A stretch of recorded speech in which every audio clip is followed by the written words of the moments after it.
Four PM news network में दोस्तों आपका स्वागत है। मैं हूं आपके साथ राशिद जहीर। हरियाणा और पंजाब दोनों को अलग नहीं देखा जा सकता। एक जैसी पृष्ठभूमि है, किसान ज्यादा रहते हैं और कृषि का काम ज्यादा होता है और अपने बल पर, अपनी मेहनत पर हरियाणा के लोग हों या पंजाब के लोग हों, उन्होंने अपने स्टेट को खड़ा करके दिखाया।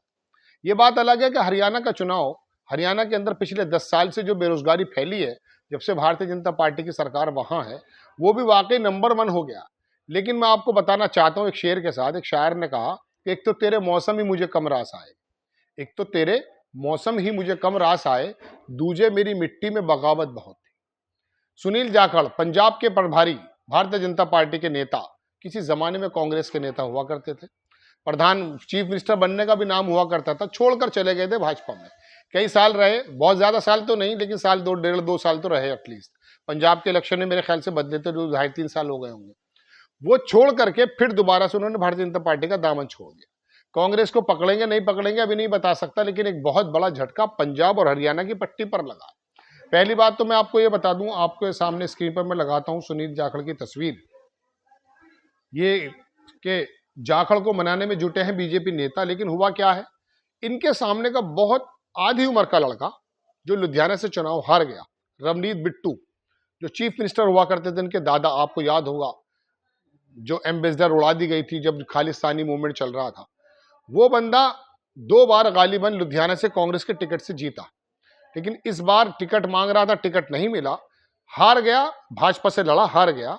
लेकिन मोदी जी ने कहा कि घबराओ मत, पंजाब में अपनी जमीन को मजबूत करना है, लिहाजा केंद्र में मिनिस्टर बना दिया हारने के बाद। इसी बात से शायद सुनील जाखड़ खिन्न हो गए, परेशान हो गए, गुस्सा हो गए, छोड़ दी बीजेपी। कई हफ्तों से किसी मीटिंग्स में नहीं आ रहे थे।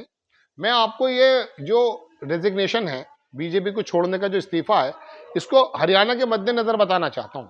पहली बात तो यह है कि भारतीय जनता पार्टी में जो आपको नेता नजर आएंगे, इसमें से ज्यादातर नेता वो हैं जो कांग्रेस आई में हुआ करते थे। अपने अपने मुफाद होते हैं, अपने अपना मकसद होता है, जरा तुम दाम तो बदलो, यहाँ ईमान बिकते हैं। तो बात यह कि दाम बदल देती है भाजपा, ईमान बदल जाते हैं। सुनील जाखड़ हालांकि जमीनी नेता थे और हैं, वाकई बहुत मजबूत नेता, और उनकी पकड़ बहुत ज्यादा है, खास करके किसानों के नेता कहे जाते हैं। पंजाब में उनका भारतीय जनता पार्टी से रिजिग्नेशन होना, इस्तीफा होना, हरियाणा के लोगों पर असर डालता है। ऐसे समय में जब मोदी जी हरियाणा का रण क्षेत्र कर भाग चुके हैं, लोगों का कहना है, राहुल गांधी ने वहां पर वो पैर जमाए आखिर वक्त में आकर के, कि वहां एक के बाद एक अपनी जो उन्होंने मंच से बातें की हैं, रोड यात्राएं निकाली हैं, हरियाणा के हालात ही बदल गए। लोक पोल कहता है कि फुल बहुमत 60 या 70 सीटें से ज्यादा आ जाएंगी। 90 सीटें टोटल है, राहुल गांधी ने कहा सिर्फ 60 सीटें चाहिए। वजह यह है कि कहीं दल बदले का खेल ना हो जाए। ऐसे में सुनील जाखड़ का जाना भारतीय जनता पार्टी से, और हरियाणा के अंदर लोकल भाजपा के अंदर भी कई सारे नेता कांग्रेस में आ चुके हैं, पंजाब में आ चुके हैं। इस पूरी पट्टी में आप यहां से वहां तक चले जाइए, हिमाचल में तो कांग्रेस सरकार बना चुकी है। दिल्ली की 7 सीटों को अगर आप छोड़ें, मैं अगर आपको उत्तर प्रदेश से लेकर चलूं, तो उत्तर प्रदेश में 2024 में 29 सीटों का नुकसान। आप आगे बढ़िए, दिल्ली में वाकई कोई नुकसान नहीं हुआ, 7 की 7 सीटें भारतीय जनता पार्टी ले गई। उसकी वजह भी कुछ और है, कभी और डिस्कस करूंगा। लेकिन जैसे हरियाणा में जाते हैं, 10 सीटें जीता करती थी, 5 सीटें रह गई। हालांकि वो 5 सीटें किस प्रकार से जीती हैं ये भी आप जानते हैं। बराबर में आप अगर राजस्थान में जाएंगे तो वहां भी बहुत बड़ा नुकसान। लेकिन आप हरियाणा से आप पंजाब चले जाइए, वहां तो पहले ही भारतीय जनता पार्टी का कुछ नहीं था, और अब तो मामला और भी खराब हो गया। लेकिन सुनील जाखड़ ने 18% से ज्यादा भारतीय जनता पार्टी का वोट पंजाब में बना दिया था। वाकई बहुत बड़ा उपलब्धि है ये। जितनी बड़ी उपलब्धि वोट प्रतिशत को बढ़ाना है पंजाब में बीजेपी के, इसका वाकई श्रेय सुनील जाखड़ को मिलना चाहिए था, लेकिन नहीं मिल पाया है। आगे चलेंगे तो हिमाचल में आप जानते हैं कि कांग्रेस ने वहां पर पटके दे दी है। आप हिंदी पट्टी को अगर छोड़ देंगे तो कहीं आपको भारतीय जनता पार्टी नजर नहीं आएगी। और महाराष्ट्र के चुनाव ले लें या झारखंड का ले लें, कश्मीर का ले लें, कश्मीर में तो बहुत सारी सीटों पर भारतीय जनता पार्टी को कैंडिडेट ही नहीं मिले। वहां पर वो जमात इस्लामी जिसको बैन कर रखा था, उसको दोबारा से ओपन किया गया, उसको, ताकि वो घाटी में, यानी कि पहाड़ पर जितने भी फारूक अब्दुल्ला की पार्टी है या कांग्रेस के लोग लड़ रहे हैं वहां, उनके अंदर बंटवारा हो जाए, इसलिए जमात इस्लामी को खड़ा किया गया।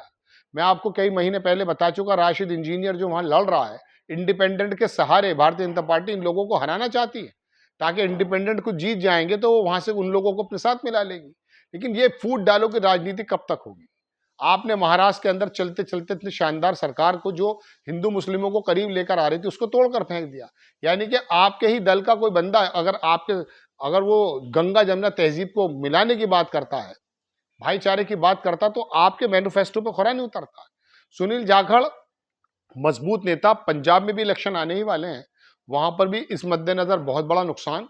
भारतीय जनता पार्टी हालांकि पंजाब में कभी ज्यादा थी ही नहीं, अकाली दल के साथ कभी सरकार बनाई, वो भी अकाली दल का रोल था, लेकिन हरियाणा में इस नेता के इस्तीफे का वाकई असर पड़ने वाला है। दूसरी बात, वहां पर भी एक बंटवारा करने की कोशिश की गई थी शैलजा को, क्योंकि आप जानते हैं कि वो बहुजन समाज से आती हैं, एससी से आती हैं, तो ऐसे वक्त में उनके ये चाहा जा रहा था कि वहां पे लगभग लगभग 20% के करीब, 21% के करीब वहां दलित समाज है, उनको अलग करने की कोशिश की जा रही थी। लेकिन राहुल गांधी आखिर वक्त में पहुंचे और वहां 3 दिन 4 दिन और जिन्होंने अपना डेरा डाला है, तमाम नेता उनके साथ आ चुके हैं और अब नेताओं की भरमार है। सुनील जाखड़ की तो खबर मैंने आपको दे दी और नेताओं की लंबी लाइन लगी हुई है। आप देखेंगे कि हरियाणा और पंजाब और इस पट्टी के बहुत बड़े बड़े नेता राहुल गांधी की उस पर्सनैलिटी से जो उन्होंने डेवलप की है, हालांकि उनको पप्पू बनाने में इन्होंने क्या कमी छोड़ी थी, कई हजार करोड़ रुपए का एलोकेशन उनकी पर्सनैलिटी को खराब करने के लिए हुआ।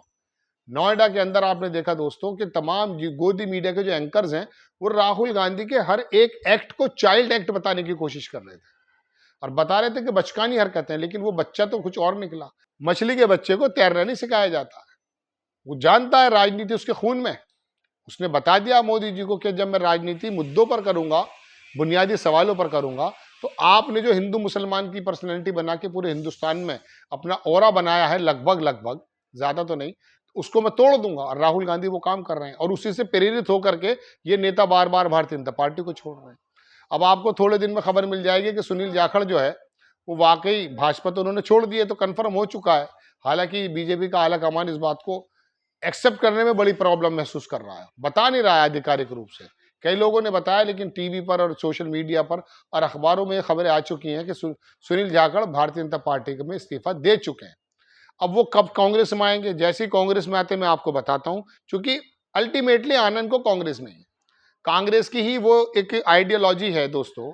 नो डाउट कुछ इसमें कसूर रहे हों, लेकिन कम से कम धर्म की राजनीति इन्होंने नहीं की, इनके नेताओं ने धर्म की राजनीति नहीं की। तमाम समाजों को बहुत नुकसान हुआ। हिंदुत्व की धारा में जब पूरा भारत को डुबोने की कोशिश की गई, कांग्रेस ने उस जमाने में भी कभी वर्ग नहीं बांटे, कभी धर्म नहीं बांटे, इसमें कोई दो राय नहीं है। उनके कुछ अपने कसूर हुए हों, लेकिन अब तमाम नेताओं को आना ही पड़ेगा राहुल गांधी की आइडियोलॉजी के साथ। आपको खबर कैसी लगी अपनी राय कमेंट्स बॉक्स में जरूर दीजिएगा। चैनल को सब्सक्राइब कीजिए, शेयर कीजिए। नेक्स्ट टाइम मैं किसी खबर के साथ हाजिर हो जाता हूं। जय हिंद।